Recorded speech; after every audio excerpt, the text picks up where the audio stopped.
Hello mga pangga, ngayon ikwikwento ko sa inyo ang mga katatawanan nangyari sa amin ng anak ko early morning today na sobrang natatawad at dinamay ko pa yung anak ko.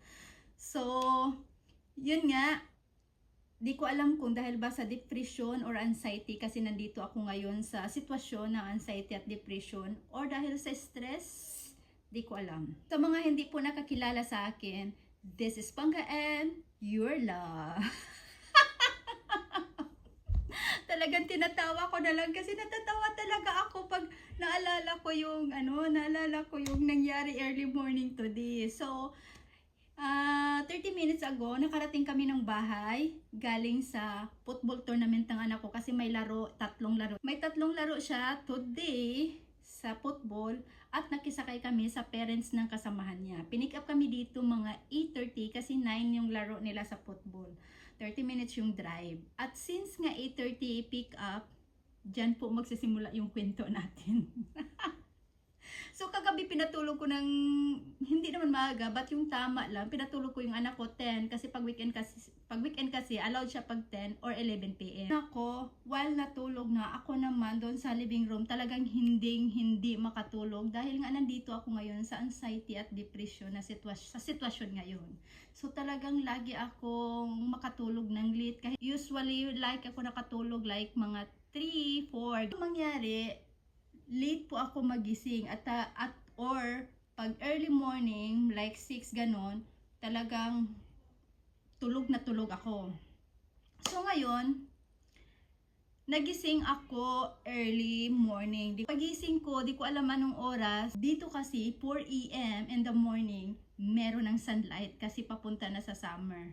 Kahit before mag 4 AM, meron na talagang sunlight. So pagtingin ko sa window na medyo naglights na, akala ko talaga late na ako. Pipick upin pa naman kami 8:30. So, akala ko late na akong gumising. So ngayon ang ginawa ko, tumingin ako sa cellphone. Ang cellphone, ang oras 5:29. Akala ko 8:29. Akala ko 1 minute na lang darating na yung mag-pick up namin. So ganito po. Natatawa ako sa nangyari today. Akala ko kasi 1 minute na lang. Kasi ang tingin ko sa 5, 8. Tapos 5:29 pala yung oras. Pero ang tingin ko 8:29. Sabi ko 8 minutes na lang. So walang pag-alinlangan. Tumakbo ako sa room ng anak ko. At ginising ko siya. Sabi ko, anak, gising. Sabi ko talaga, anak, gising. Anak, sorry, it's my fault. But anak, wake up. Kahit hindi ko na mabutan, ikaw lang, tutulungan kita, magbihis ka. Papadalhan kita ng pagkain, papadalhan kita, ready na yung bag mo. Magbihis ka. Grabe yan. Grabe talaga yung stress ko. Magbihis ka. Yung damit mo nandito, yung anak ko naman, biglang, ganon. Tapos parang na-shock siya, na parang, na ano siya na football pala niya na sobrang kawawa talaga yung anak. Sobrang kawawa talaga yung anak ko early morning today. Talagang sobra. Pero nakuha din niya yung ano ko. Na late kami nagising. Sabi ko, 1 minute na lang. Sabi ko, 1 minute na lang. May pupunta dito pag hindi ko mahabol kasi magbihis pa ako, maghugas pa ako, maganyan pa ako. Sabi ko, pag hindi ko mahabol, basta ikaw lang. Tapos pupunta na lang ako doon. Susunod na lang ako sa iyo. Grabe, stress pa ako ngayon pag naalala ko to. So ngayon, ang nangyari, yun, tapos na lahat, oras 5:32. So sabi ko, anak, lalabas na tayo.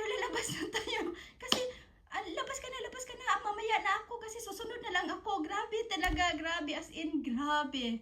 Sabi ko, huwag ka nang kumain dito, pinadala ko na yung pagkain mo, tapos sasabihin ko na lang ganyan. Basta pumunta ka na sa taas, kung saan darating yung mag-pick up. Ako kasi yung tipong tao na pag sabihin na 8:30 ka pipick upin, kailangan 5 minutes or 3 minutes nandoon na sa area kung saan pipick upin. Ako kasi yung tipong ganon. Talagang na-learn talaga ako dito sa Norway talaga. So ngayon, ano nangyari?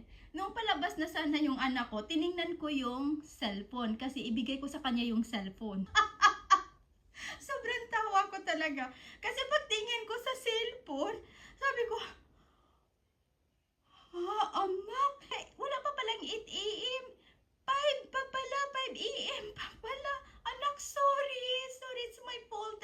grabe ang pagsusuri ko sa anak ko. Of course, na-stress din siya. Sobrang stress ng anak ko early morning nang dahil sa ginagawa ko talaga. Ewan ko talaga, sobra. So ngayon, ang nangyari, sabi ko, anak, sorry, dito ka, upo ka, talagang tinitreat ko talaga siyang special talaga, kasi I know it's my fault talaga, at of course, grabe yung ginawa ko, di ba, na-stress yung anak ko, nagising siya, parang gano'n, nagbihis agad, parang, alam mo yung, for 3 minutes, di ba, kaya humiga siya doon sa